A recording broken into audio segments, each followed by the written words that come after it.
সন্ত্রাসীরা ঘুরে ঘুরে বেড়াচ্ছে।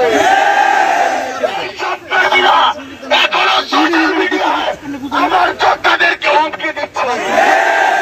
এই অন্তর্বর্তীকালীন সরকার, এই স্বরাষ্ট্র মন্ত্রণালয়, এই পুলিশ, এই ইন্টেলিজেন্স যদি আজকে রাতের মধ্যে গতকালকের হামলার সাথে জড়িত ওই খুনিদেরকে গ্রেফতার না করতে পারে, তাহলে আমাদেরকে তাদের বিপক্ষে দাঁড়িয়ে যেতে হবে।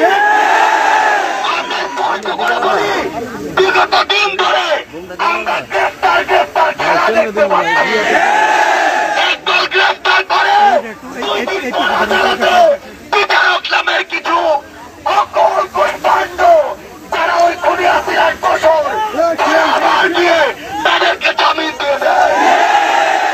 আমরা স্পষ্ট করে বলি, ওই হাইকোর্ট সুপ্রিম কোর্ট থেকে শুরু করে প্রত্যেকটা জেলার যত কোর্ট রয়েছে, এই কোর্টগুলো থেকে ওই খুনির দোষর পাঁচটা অযোগ্যদেরকে এখনই অপসারণ করতে হবে। আমরা এই কাজে করে দেখেছি, ওই কোর্টগুলোতে টাকার বিনিময়ে, বিভিন্ন রকম উপঢৌকনের বিনিময়ে অনেক দাগি আসামিকে জামিন দিয়ে দেওয়া হয়েছে।